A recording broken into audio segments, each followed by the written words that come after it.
Welcome to the number one Bengals podcast. Yeah. I'm your host, Tadio McDuke. Yeah. I'm joined as always by Dr. Hoji the Electric Smoji Yes.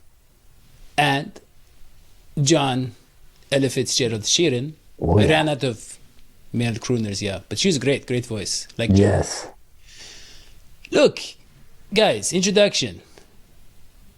First of all, before we get to anything, because we have a lot to get to, I want to mention Brinks.tv, because you shouldn't be watching on here. You should be watching there, Yes. where it is a full body experience. It is it's a very different. I don't know even. Hopefully it's not smell-o-vision. Well, I think it is that, and I don't even know. I was not prepared. If a lot of the sensations it produces are legal or not, but they're going with it anyways, and they have some great programming. Oh yeah. I mean, I look at this. Hold on here, and you look at their most recent podcast. It is called "Killing Freedom" Wait with a Bill minute. O'Reilly, who Uh-oh. obviously he had a number This of sounds different, false. killing Patton, Kennedy, the mob, No. and Crazy Horse, and now Uh-oh. Freedom. He's talking about the last year and a half, the Wait a country's minute. history. When the lot I think of, you fell asleep with the TV on. Yeah. The wrong channel. Yeah, this is Daddy in Wonderland here. Might I add, a sort of neo-conservative Wonderland. well, okay, look, but this one is real. They have the Ray Lewis show. It is with the real Ray Lewis, and it is a real show, and they have real guests. And one Yeah. of their most recent guests was, hold on, Kaylee McEnany, who obviously was the champion of propaganda very recently. And Amy McEnemy. and look, this show, the Ray Lewis show, is about. Wait a minute. Let's go back to this Kaylee McEnemy, because what are you talking about? It is about, the show is about barbarity, vulgarity, and the championship mentality. Nope. And so for those reasons, they have So some- close, Tadio. So close. Is he? Look, Well, he got 1 out of 3. Isn't that progress? championship mentality. Yes. No, it's a great show. Go watch the show. Last week, Ray had a little too much for Thanksgiving. He couldn't do the show. But in general, he has great guests, former NFL players and coaches, a lot of great people. But I want to ask you guys how you're doing after watching the Bengals have probably their best win in history. Yeah. And it was the worst Really? loss in the Steelers' history. It's weird now. The Steelers are consistently losing to us. This is a dream come true. And it started when we weren't even very good.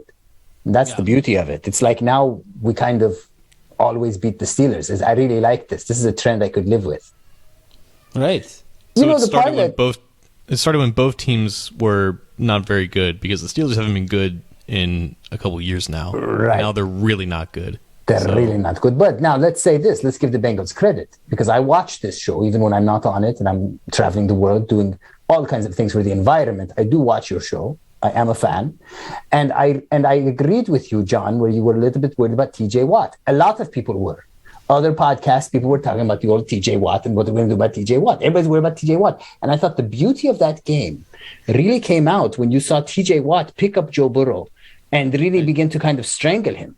And what I saw in TJ Watt's face was frustration, was I cannot get through this line. I cannot get to you. They are stopping me. And that made me proud. That was the act of a very frustrated man. And then he throws an interception. And what do we do? Right after we get an interception.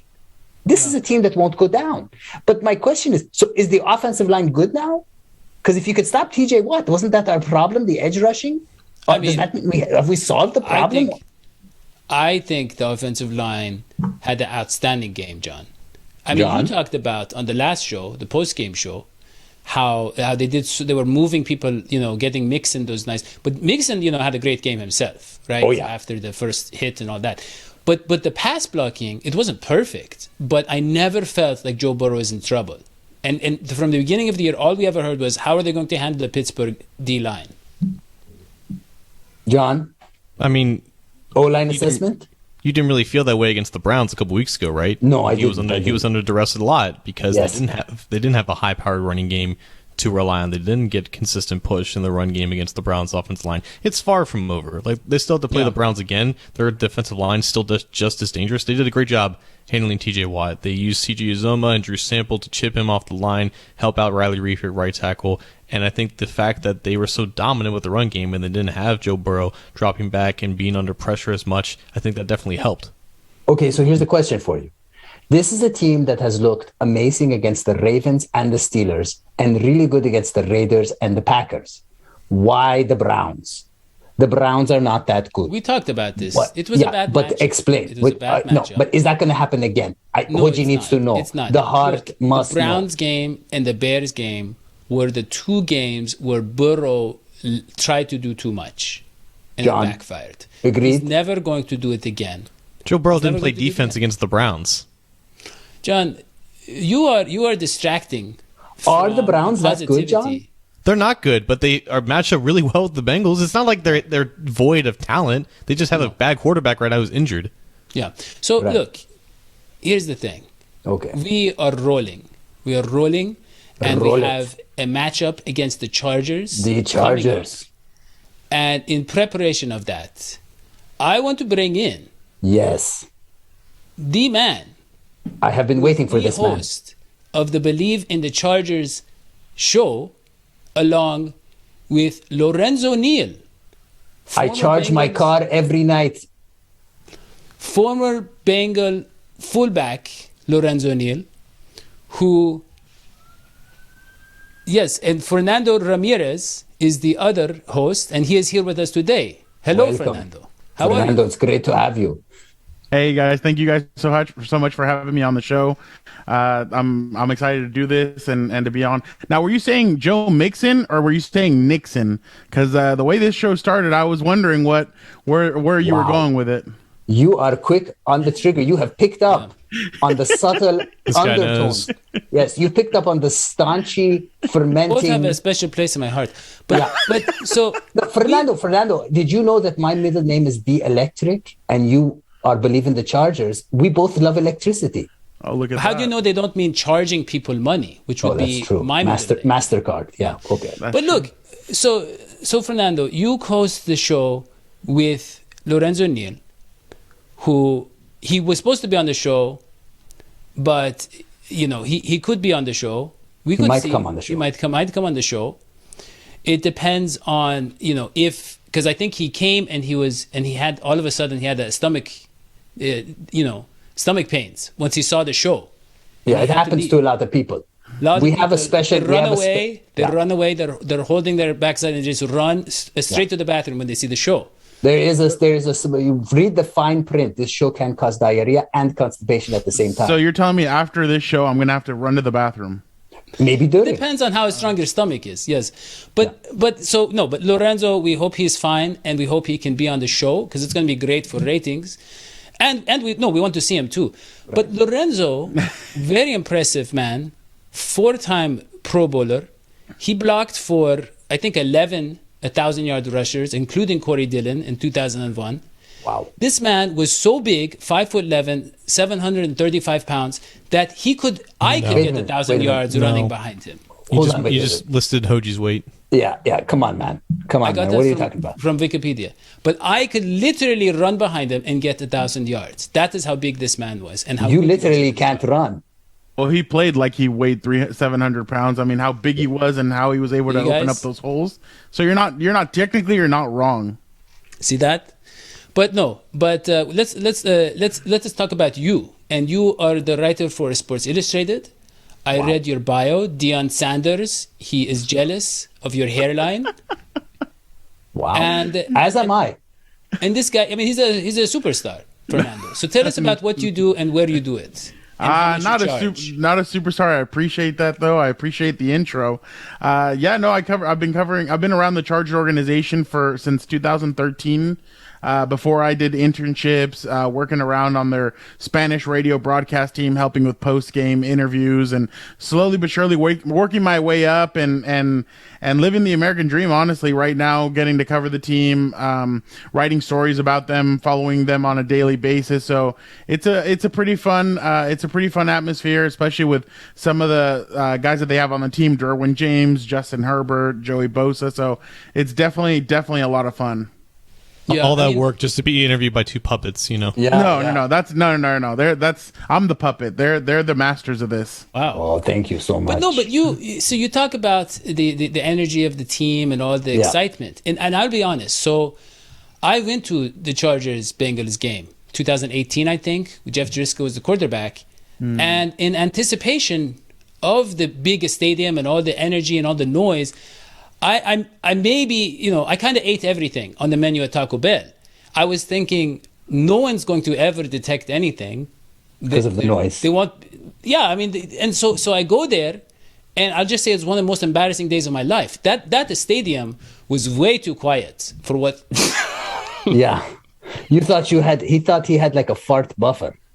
But he didn't. Oh, you're talking about in Carson. He was in Carson. At Carson, that's a soccer stadium. Yeah, that's a soccer stadium. Besides, we got to get you on better stuff. Taco Bell, go to a taco shop. Like it's all about burritos out here. That would require extra money. It's not. Yeah, but hey, there's a very good one. You show up like that, they're gonna hook it up for you. Don't worry about that. He sticks to the dollar menu. Have you? Oh well. But I guess what I'm saying, Lorenzo or Fernando, I'm sorry, is that. Is Lorenzo wish he was this handsome? That's true. I like your style. I like your style. Yes. I bet you could block for 1,000 yards too. Fernando, are you in San Diego or LA? I actually do live in San Diego still, and I make the commute up to Costa Mesa and to Los Angeles. So I do still live in San Diego. I can't beat the weather out here. I mean, LA traffic, people hating on each other here, relaxing beach weather, everything. Why would I leave? Right. I have a zero carbon estate in Malibu, so I know what you mean. Go ahead, sir. but I guess what I want to say, Fernando, is with the Chargers, an up and coming team, very hot shot young quarterback, all this stuff. He's been compared to the likes Is there more support of now Burrow for the team? Because when I saw it, it was not a lot of support. Yeah. Well, the problem with the Dignity Sports Health Complex tickets were so expensive. It was like $700 or about like $300 per person. So that didn't help matters. But now there has been a little bit of traction. I mean, everybody thought that the Cowboys were going to absolutely just be 90% Cowboys, 10% Chargers.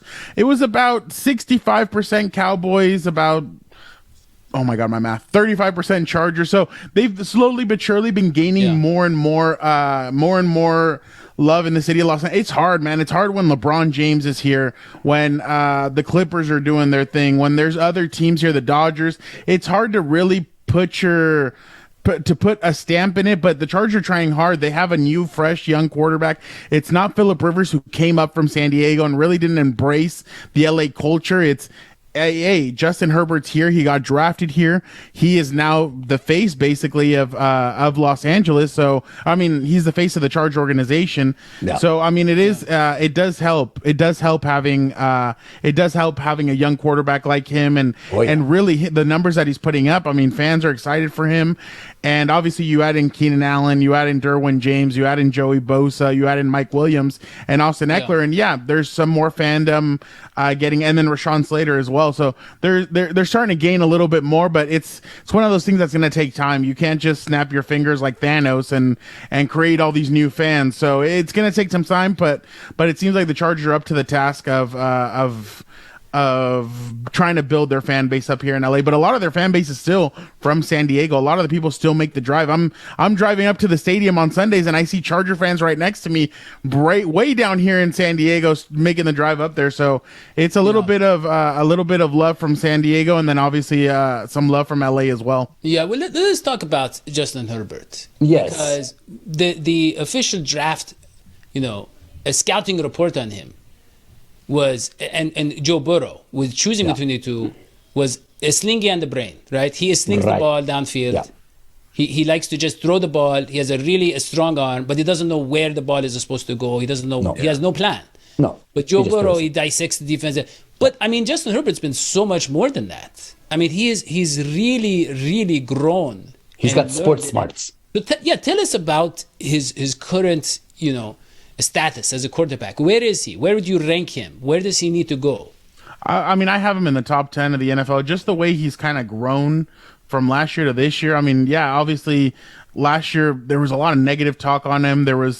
And really, I'm going to be completely honest, we didn't get to see him during training camp.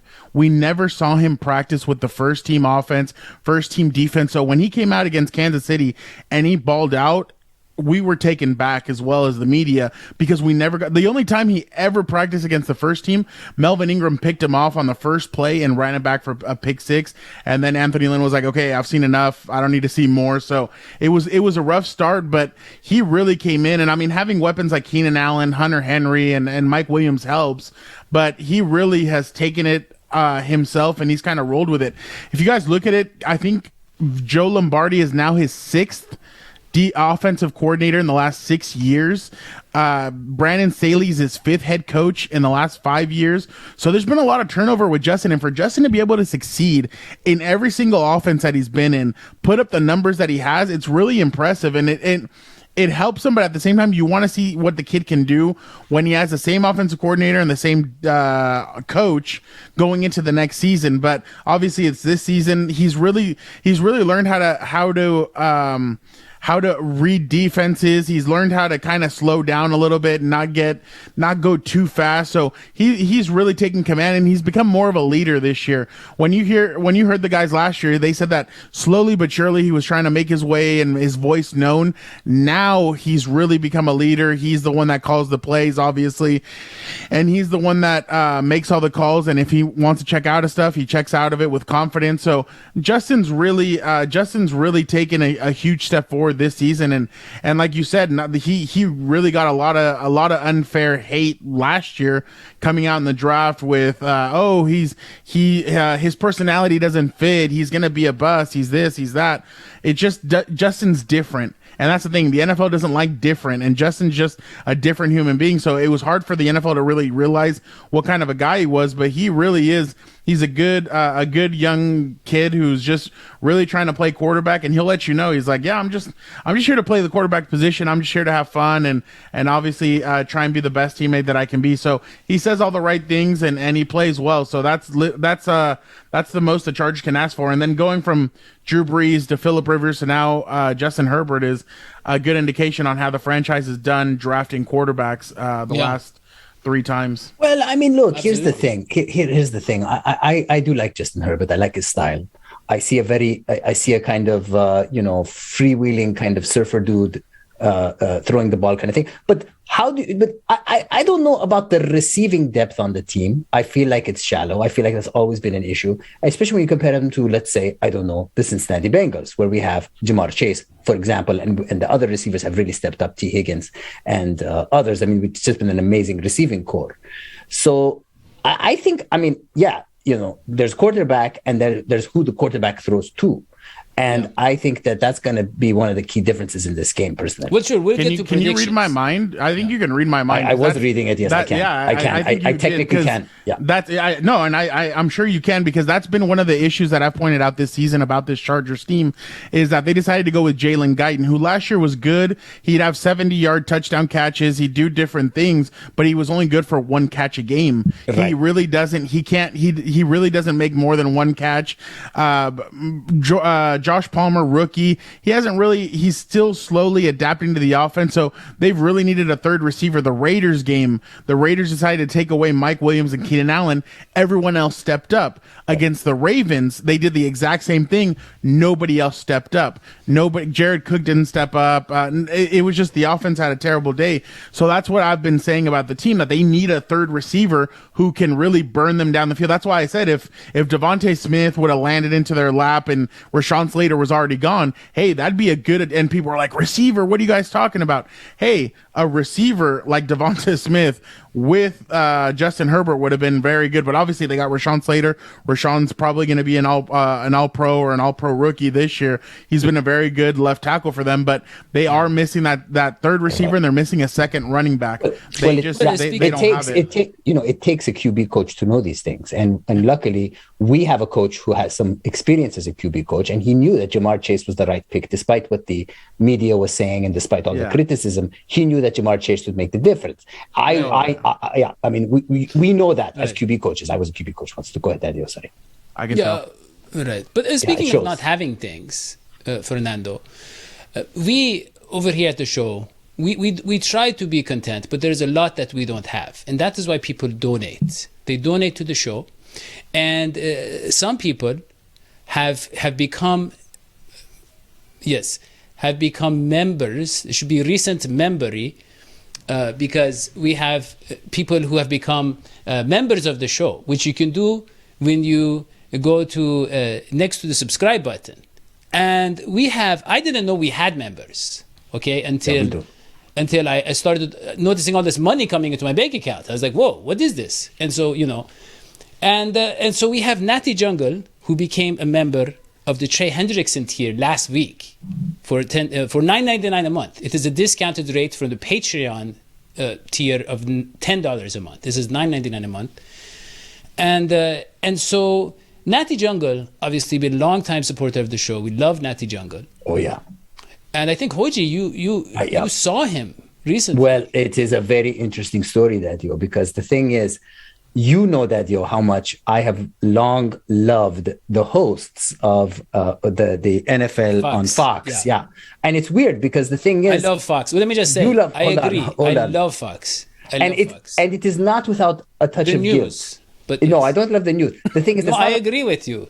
The news is top, fair and balanced. Go ahead. Until MSNBC has its own NFL coverage, it is what it is. But it's because of my love, really, for Jimmy Johnson, who I've always thought was a great coach, and of course, best hair in the NFL. So you know how much I love that show. Sometimes I'm watching it literally while we're recording this show. I'm watching reruns, and I just would sit there and listen. And so I was trying out for that show, and I was going to skip. I was honestly going to betray you, and I was going to go from this show to that show, and they were going to have me try out in New York. They flew me out to New York. I got caught up in the parade.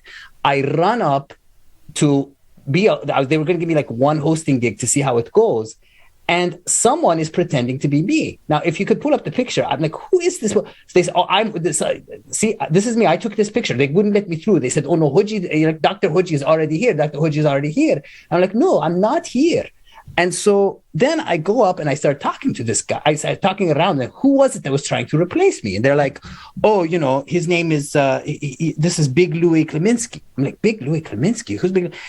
It is none other than Natasha Ijungle, i.e., another alias, Natty Jungle, or donor. Yes.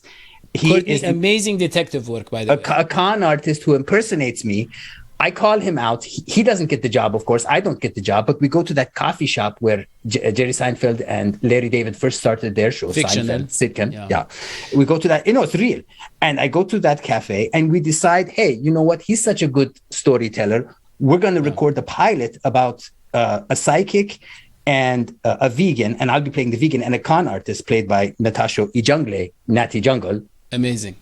But we want to say, Natty Jungle, thank you. We love you. Thank you for supporting the show. And Kentucky Ron, also with 99 cents a month, the Von Bell tier. We also have the Jamar Chase tier, $4.99. Joe Burrow, $19.99. And the Rick Hawley, who's been an amazing patron. Is such a man of culture and dignity. He supports great, kind of works of art. Yes. Fungible and non-fungible. Right. But look, this show is not just about money. We also sometimes talk football. That is why I want John to break down the battle along the offensive and defensive lines, where you mentioned, Fernando, Joey Bosa. So, who's the we Bosa? know that we're going to have to worry about him. He's not as interesting as his brother, Nick Bosa. We don't know if he's interesting. We don't know that much about him. But what makes Nick Bosa interesting? Yeah, I don't know. But he's very outspoken. He has a lot of... Yeah. I feel like there's something there some sort of Fox News-ish reference that we're not getting. Right. Okay, so John, please. Joey Bosa is amazing. He's such a good pass rusher for the Chargers. They played them last year. He's a great guy. If you guys want to, I had him on my other podcast, Compas on the Beat. It comes out Wednesday. If you guys want to check it out, we talked to Joey Bosa and talked to him about everything. He wants Cincinnati in the top 4 for college football. Just FYI. There we go. A Buckeye, but an Ohio guy by heart. Joey Bosa is amazing. They played them last year when they had Melvin Ingram on the other side, and they had an awful time handling Joey Bosa, but that was with an old Bengals offensive line. That was with Jonah Williams playing his first ever game. And it's Joey Bosa. He got into Bobby Hart's face too. Bosa did. That's too. I mean, God, that was an ugly game from up front. It kind of feels like it's just Bosa though for this current iteration of the Chargers defensive line. Bosa's still amazing, but I'm not sure if there is that equivalent to Melvin Ingram on the other edge. And honestly, Fernando, you can back me up here, or counter if I'm wrong. Their defensive tackles are not very good against the run. No. It's a weird de-evolution of that defensive line up front. Well, I'm sure the doctors read my mind already about what I'm going to say, but yes. It's not very against the Steelers. I'm just going to say there was no Jerry Tillery, no Christian Covington, and those guys were able to hold Najee Harris to 55 yards. And they came back last week, and Melvin Gordon and Javonte Williams went off on them. So it hasn't been very pretty. They're hoping that Linval Joseph will be back. He's their best defensive tackle. Then it's Justin Jones.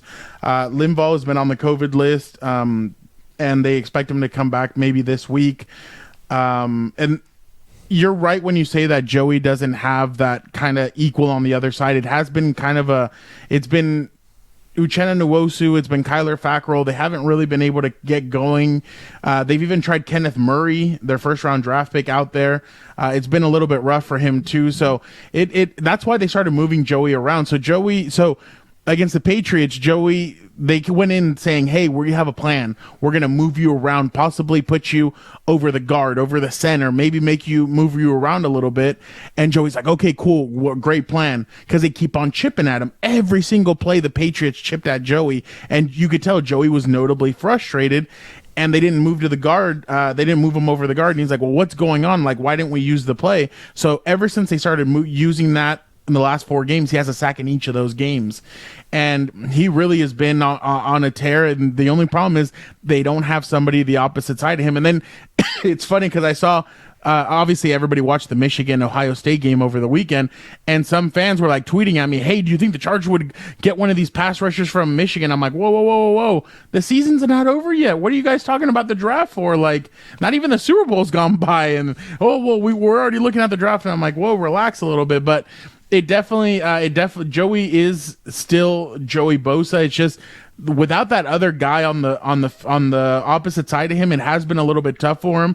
But he's trying to find different ways to get there and to make himself get open and be able to hit the quarterback. And like I said, 4 sacks in the last 4 games. So it definitely will be interesting to see kind of how the Chargers try and get Joey open and try and get him to hit Joe Burrow a couple of times. And just real quick, along those same lines, on the other side of the ball for the Chargers, I don't know what to make of that offensive line. I know Corey Linsley and Rashawn Slater are fantastic. Slater, especially for rookie, should probably be in the Rookie of the Year conversation, but we know offensive linemen are never going to get that credit.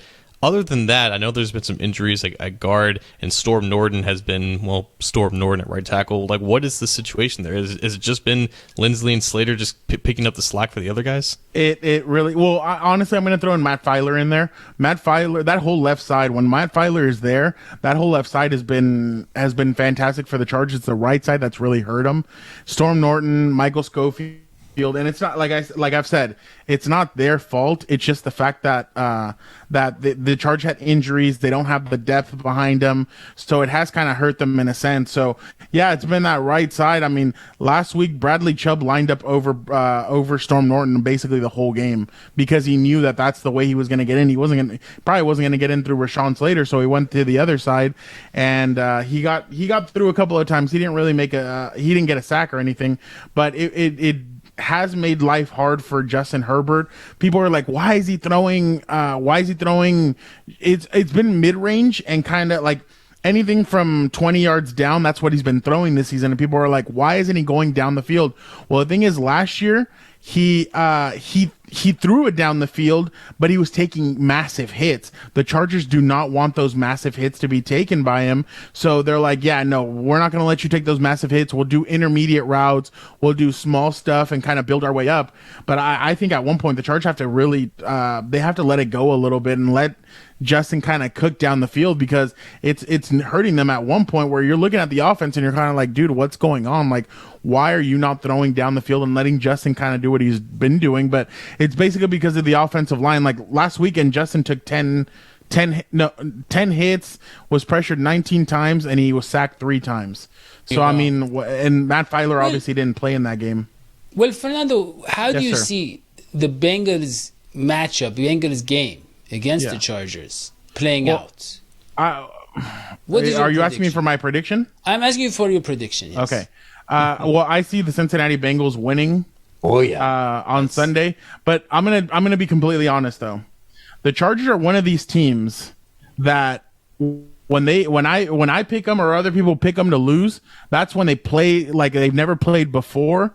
Like in Spanish, we have a saying that says, "Juegan como nunca, pero pierden como siempre." They play like, oh my God, like fantastic, but then they always lose. That's a saying that they have for the Mexican national soccer team. That's what fans have down in Mexico. That's what they say about the national team. So that's kind of how the Chargers are. They could potentially beat the Chiefs and beat the Bengals, but then lose to the Houston Texans, lose to the New York Giants. So they're just a weird team, but I have the Bengals winning. I just think the Bengals right now are in a better position. Their defense is better than I think what people are giving them credit for. The Chargers defense is holding on by the thread of Derwin James and Joey Bosa, if we're being completely honest. The offense obviously has a lot of problems on the offensive. They have some problems on the offensive line. And I just that right now the Bengals are a well-oiled machine, and I think they're rolling pretty well right now. I knew you'd like that one. I like it. What do you think? I like it a lot. The score and the player of the game. Score. Crap. I'll say 34-24 Bengals, and the player of the game, I'll say Jamar Chase, but I think Jamar Chase goes over 1,000 yards in the season. I'll say Joe Mixon goes over 1,000 yards in the season, and then Joe Burrow goes over 3,000 yards for the season, all in this game. Wow. No, you know what? I'm not going to go Jamar Chase. I'm going to go Joe Mixon. I think Joe Mixon, Mixon is he's gonna have a big day for the Bengals, and he's gonna run the ball and run it well. Nixon, whatever you'd like, sir. That's what I'm gonna give you. So, whichever one you'd like to take on that one. Great. Yes, John.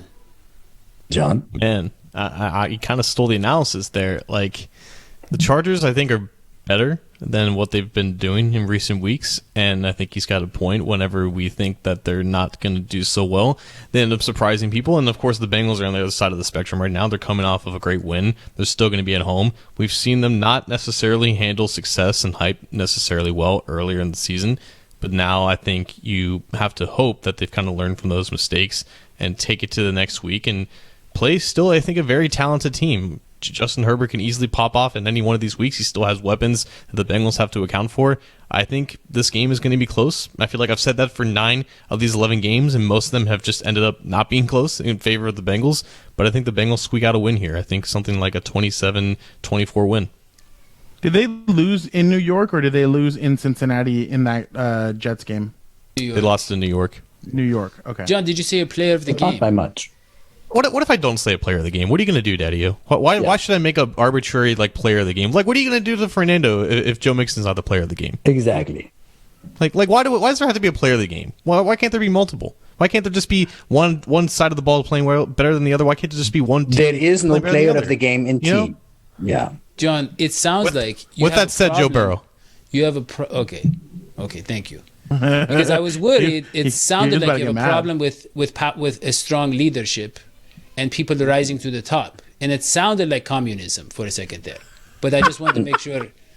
We're on the okay. But you did succumb to the mandates of the show, and you chose Joe Burrow.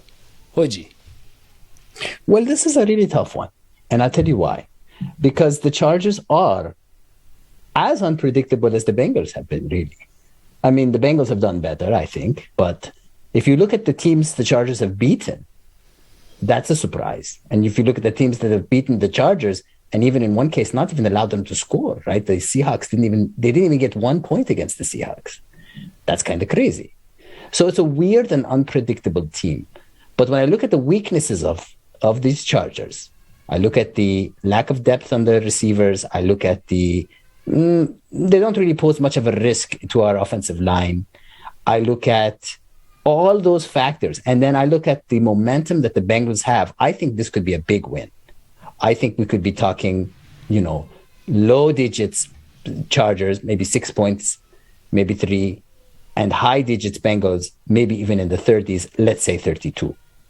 And in terms of who's going to be the player of the game, I always say the same one, because he's the king of our heart, Dadio, Evan McPherson, the kicker who came from somewhere. That's what they call him. And he, in fact, chose his nickname. His new nickname is, Mac.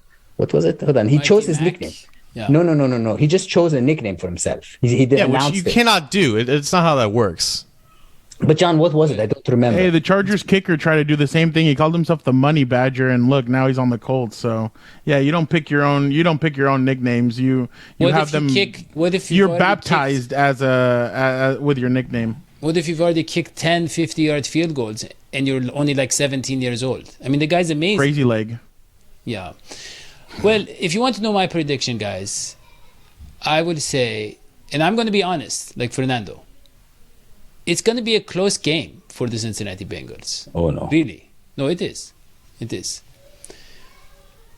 But I do think that they will ultimately prevail in the end, 37-13.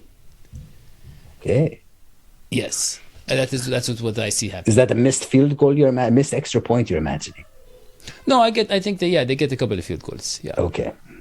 So you guys player of the game, Daniel? You guys are both predicting low points. Wow. Yeah, I'm sorry, Fernando. No, that's not on me. I'm not the one taking the field. I mean, I'll take the paycheck, but I won't take on the field. I respect the Chargers, and I respect Justin. I do. But I'm looking at the trends, and I'm looking the way. Like, if you look at the teams they've not done well against, they didn't do. I think they didn't do well against the Ravens, and they didn't do very well against the other teams. I think even the Pittsburgh Steelers, they played them recently, and it was a close game. They won, but I think it was pretty close. Yeah. So, But if you're wondering what I mean when I say it'll be a close game for the Bengals, I'm of course referring to the fact that they will be playing at Cincinnati, which is pretty close to where they live. That is what I meant. Right. Right. Now, Daddy, let me ask you a question. Who's the player of the game for you? Player of the game. I think Jamar Chase is due to have another big game. I think Jamar Chase does it. Yeah. That man can do everything. He can block. He can run. I am amazed by Jamar Chase. Did you see him? He's got so many moves. Yeah. I'm so disappointed that we don't get to see Asante Samuel Jr. versus Jamar Chase. That would have been a fun matchup. Absolutely. It would, yeah. But Fernando, you know what else is a fun matchup? Uh-oh. It is when with the numbers of your bank account, hold your wallet, Fernando, line up with a deposit made by a patron. Which is a robot that automatically pays you, and you can go to patreon.com/dhsports to support us. And thank you, Courtney. And you can go there, you can become a member. Because really, what do we have but other than each other and our money? And what keeps us doing this and seeing each other during these holiday seasons? We want to spend times with our loved ones other than money. Really, it's all there is. He's the Scrooge who never learned his lesson. In fairness, today is Giving Tuesday. So there you go. It is Giving Tuesday. And you can give in so many ways. We don't care how you give. We don't care how much you give. I do need Just the do new it mic. Consistently. Yes. And it's the best time of the year. The time of giving. So yeah, I understand what you guys are talking about. Thank you, Fernando. If you love the show, show the love. Oh, that's a good one. Yeah, thank you. And so you can go to iTunes or wherever, 5-star review. You can subscribe here, turn on notifications, become a member.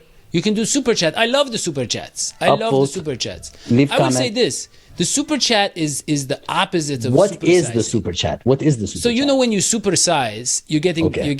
you pay like 5 more cents, and you get like 5 times the taco, which I would only recommend doing at the new Chargers Stadium. I wouldn't do it at the old Chargers I Stadium. wouldn't eat at the Charger Stadium if I was you guys. But You're not gonna have a fart buffer, except on the plane. Never sit next to this man on a plane. He thinks when the plane goes up in the air, no one can hear his farts. We can hear them. yes, but so that is what you get. But here the super chat means you are getting charged for chatting. It is a terrible deal.